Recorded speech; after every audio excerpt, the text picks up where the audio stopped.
Hey guys, Books Nelson here with another breakdown, and today we're going to be going into this free retirement Marc Gasol that was released today via a locker code. So first things first, Marc is a center power forward, and to discuss if he is viable at the center spot, we're going to see just how big he is on the court. So here's a direct comparison between him and Nikola Jokic. As you can see, extremely similar in size, right? And here's another comparison. You see him and Wilt back and forth, right? So that's Wilt. You see he's much smaller than Wilt Chamberlain is. Get another look at that from another angle. So he's much smaller than Wilt, who is a giant on the court. And you see him versus Paolo Banchero at the 4. Right? So he's a bit bigger than Paolo, but does go to show how great Paolo's size is. And here we have him versus Siakam. And you see he's significantly larger than Pascal Siakam. So there's that bit of housekeeping to help you determine if you're going to use him at the 4 or the 5. That's up to you guys, obviously, but you see how his size compares. All right, let's get right into the card. So first things first, talking about his stats real quick. He's an excellent rebounder, 95s in both categories. Really good athlete, but not an overwhelmingly great athlete with an 85 speed. But he does have good strength, solid speed with ball in the 80s. His release is on very quick. So it is a much better version of his AMI release. I think it's easier to find. This is on Hall of Fame difficulty. I'd probably have to be in here for a good 5 or 10 minutes to really feel comfortable with Marc Gasol and his shooting, but I do think it's good shooting. Importantly, he also has good shot creation, right? So that's him off the step back, very, very strong. This is leaner. So he has normal in both cases and perfectly adequate in both cases. Not elite in terms of the leaners, but good leaners, definitely usable leaners for sure. He doesn't create too much space going to the right, but going to the left, pretty good. But I think the step back, that normal step back is money.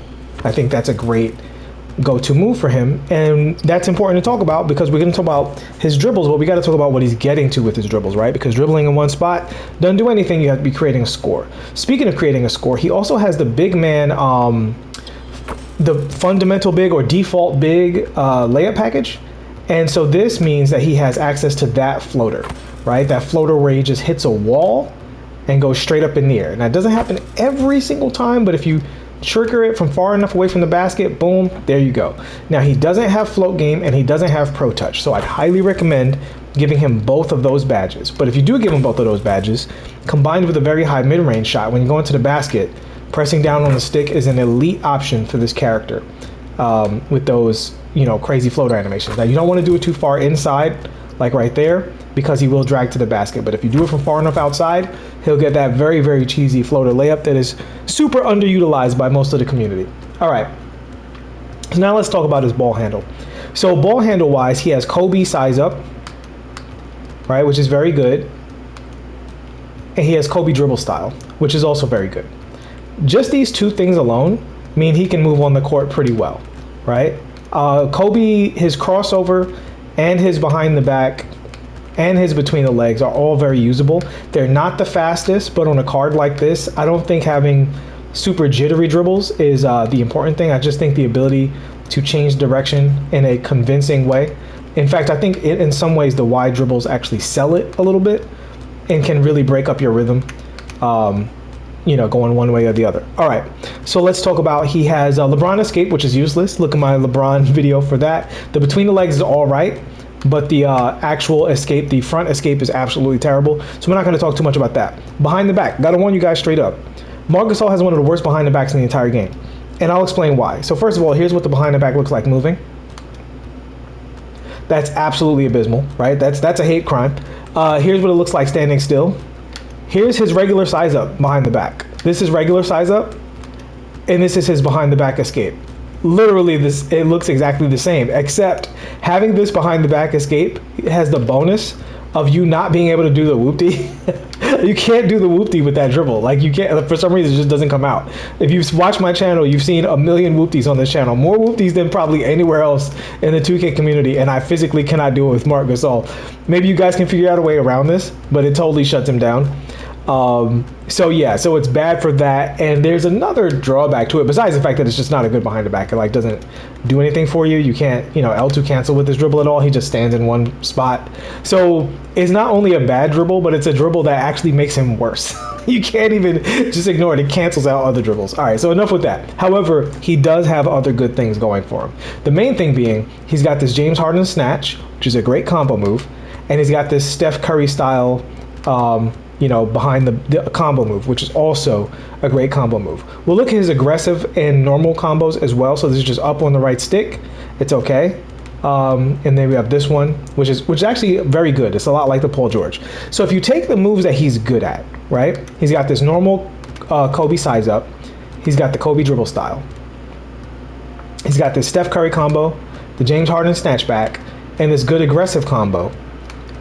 Now you're talking about a card that's surprisingly, and I can't believe I'm saying this, Marc Gasol is a combo character. That's what he does. This character is good at creating combos and moving off the dribble. As you can see, I can just mix and match all of his dribbles one after the other, and they flow into each other really well, right? And you're gonna escape out of these dribbles with either the Kobe Bryant dribble style or possibly a momentum cross, and that's his game as a dribbler. That's Marc Gasol's game, and he's using this to get to his his step backs and his leaners and that floater game. And he can stick dunk. He is an 85 driving dunk. So if you mix this in, you give him a little stick dunk on top of that. And I think that's the basis of this character. I think that's how you use this character. I think he can have some decent wiggle if you do that. I will say, don't forget, you can L2 cancel into that James Harden snatchback. That's also a solid move. So Marc Gasol, dribble god Marc Gasol is really about comboing up. Can't believe I'm saying that, but that's the reality of things. So yeah, I mean, that really wraps it up for Marc. I actually think he's a pretty simple character. Size-wise, you saw where he compares. He should be good on the floor in terms of rebounding. I think he fits into the same niche as Boogie Cousins and Sengun, and is a lesser version of Jokic. I will say some people might like his standstill jumper better than Jokic's, but as a moving shot creator, I think Jokic is one of the best in the game. I think Jokic is actually much more comparable to a Kevin Durant card than a Jokic card, the way he should be used. And he can do a diet version of that the way Sengun can do a diet version of that. And I say diet version for Sengun because Sengun has a hop but not the leaner, whereas Jokic has both his hop and his leaner. But yeah, I think getting to Marc Gasol's hop game is going to be pretty strong for the character. I think he's a fun card. I think he's definitely a W. And if you don't have Jokic and you're only running Sengun, I think pairing him up with Sengun, if you don't have Jokic or Boogie, is the way to go if you want to play in that style, where you're dribbling around with your big guy and getting to that step back leaner. And with him, you have the added bonus of also, having that great float game with that right there, that cheesy float game. And you add the stick dunking to it by giving him a shoe for the stick dunking, and I think you're good to go. Last recommendations for a shoe before we get out of here. I will talk about his stats and badges real quick. So for a shoe, if we run down his stats here, I don't think it is. So three-pointer, if you haven't seen my videos before, my experience with three-pointer is that every stat over 92, you can feel as a shooter, right? So if that means anything to you and you want to feel better as a shooter and have him feel like an elite three-point shooter, I do recommend investing into that. Yes, you can make shots with the 93 three-point shot, but it will feel better. Every single stat from 92 to 99, I can feel the difference in the stats. I'm speaking from the perspective of a person who has 10 My Career characters who have ratings at almost all of those ratings except for, I think, 97. I think I have a character with a rating at every rating but except for 97 to 99. And I can tell you, having taken thousands of shots, that I can feel the difference between each character. Driving dunk to get that dunk meter a lot stronger.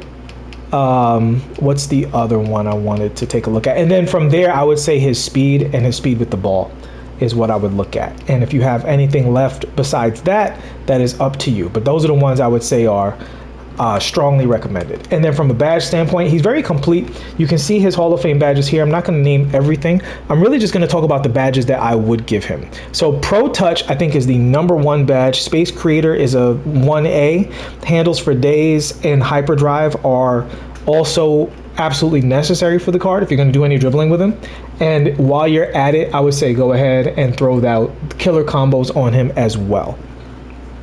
I think if you do that, he's good to go. Unfortunately, he cannot get float game, but I do think with his layup rating, which is an 84, I think he's good enough at the layups that, you can get away with it depending on how much you use those floaters. You saw the meter was pretty big, so I don't think that's much of a concern because you're taking that floater if it's open. If it's not open, you are stick dunking or passing the rock over a rotation. So yeah, so that's it for Marc Gasol. I think he's actually a very, very good card. I'd probably put him in that, you know, second to third tier of power forwards that are, well, in terms of available power forwards, probably second tier. Overall power forwards, probably third tier. But yeah, I think he's really good. I think he's a W. And those are the situations that I would personally run him. But if you'd use him differently, hopefully this video has informed that decision as well. As always, thank you guys for your support. Thanks for watching. I appreciate all of the comments. Even the negative ones. I like going back and forth with you guys in the comment section. Some of you guys take my jokes a little too seriously, but overwhelmingly, it has been an extraordinarily positive community and has only inspired me to continue to go with this channel even more. So we'll be here, and we'll be here with card reviews all year, no matter how badly 2K treats us. And with that, I'll see you guys in the next one. Go ahead and put in this locker code and enjoy your free Marc Gasol. Peace.